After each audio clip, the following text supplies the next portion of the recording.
So this is creepy. A little bit, not as creepy as the movie, but yeah. This whole setup, where are we? I don't even know what part of LA we're in.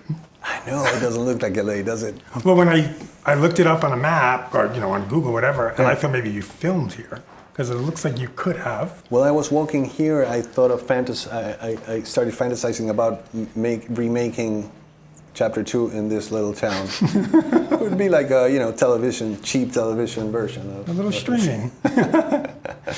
So the pressure to live up to one. Mm-hmm. Don't tell me you're not feeling any pressure. There was none, believe me. It was self-inflicted.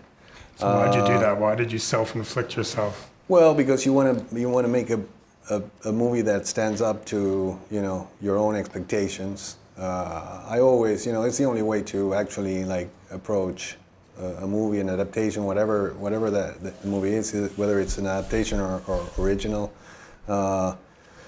You're sort of trying to please yourself, and that's not from a selfish point of view. It's just like you are the only person that you know from the inside. So, and especially when it comes to an adaptation of a book that is so beloved, so loved by so many people, you cannot meet the expectations of everyone. And if you sort of get swept in everyone's requests or expectations, then you're going to be very confused. Right. And I have a story. I have a history with this book, a history of love with this book, and I feel things for this story and these characters. So for me, it was mostly about drawing from my own personal emotional experience at the time of finding the vision for what the movie would be. So the pressure, again, it's it was more something like a personal thing. The movie obviously is not just dealing with it coming back, but you have domestic violence, homophobia, body shaming. This is heavy stuff for people maybe thinking they're just going to go to a horror movie. Yeah, there's a lot of more mature themes, if you will. I mean, they were some of them were hinted in the first one, not just hinted. They were part of the very odysseys of the kids. This movie is it has the same tone of the first one, regarding emotion, horror, and comedy. It might be a little intensified, for sure, but I think the themes are more mature, as you said it. We're talking about the fears of a bunch of this bunch of characters, but as adults. So the perspective is a little, more mature, and it talks about, deeper layers of fear that are mostly related to childhood trauma and the way it, evolves into the life of someone that is actually suppressing it. And all those themes are very relevant to the times that we're living today. And I think that people can identify with some of them. Let's talk about that opening scene. Yeah. That was tough. I was sitting there with my husband, and we looked away. Why'd you include it? Well, it was very important to me, because it is of relevance. I wouldn't probably have included it if it wasn't in the book. But it was very important for Stephen King when he wrote it. He was talking about the evil element in a human community. So let alone the supernatural. He was talking about how dark, humans can get in a small American town. He was writing it when the real event happened, the murder of Charlie Howard in 1984. For me, it was important to include it because it's something that we still are suffering. It's of relevance. Hate crimes are still happening. No matter how evolved we think that this society is going to, there seems to be always a like a winding back, and especially in this day and age where, like, you know, this old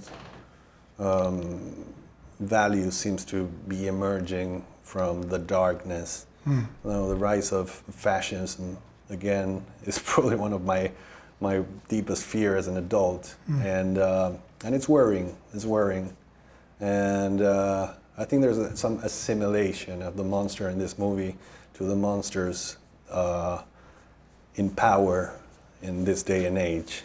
Who do you think our biggest it is right now? People in power. So is that what it represents? I think it does. Yeah.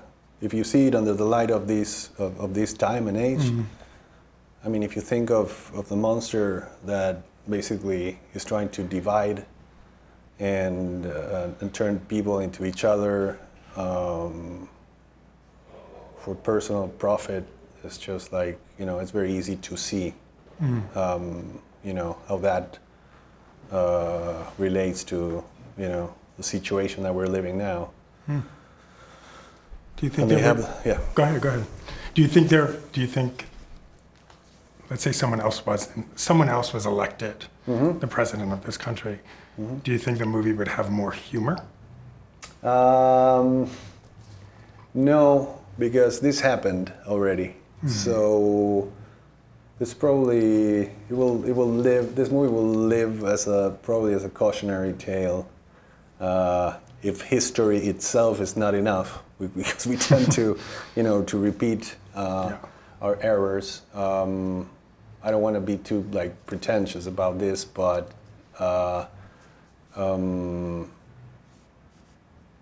if this movie, you know, transcends as a generational, you know, art piece, it sounds pretentious already. As much as I would like to, I want you know, people to know what I think of the subtext of it. The Flash. What could you tell me? I don't know what you're talking about. The Flash is great. Are you a fan of The Flash? I am now. When will you be allowed to talk about it? A couple of months, maybe. Yeah, but thanks for asking. No, I can't wait. Of course, I have to ask. But great movie. Okay, thank you. Scared the hell out of me. Thank you so much. My husband was laughing because I'm a jumper. Oh, so yeah? I was jumping. And Did he you just cry kept a little laughing. bit? There was, Yeah. there was. It really, like I said, like I don't expect to go to the horror movie and see, like I said, homophobia, domestic violence. Like when Jessica's getting beat up. I know. Well, it's really tough to watch. I know. But you know, there's something in the spirit of the story that if you don't like dig that deep, you know, and you saw it in the miniseries, and the miniseries is like, well, right, because they couldn't go that deep. But this is like, you know, I want to like really make justice to what the story is, and it's the death of the characters. And I love that Jessica took off her ring and put the ring down. Said, I'm out. There was a discussion on the day. Should she leave it? Should she not? Should she leave it? And I finally said, yeah, she leave it, because if you show, like, one of the considerations was if she puts down her ring right there, she's already like solving something that she's supposed to be fighting all through her journey.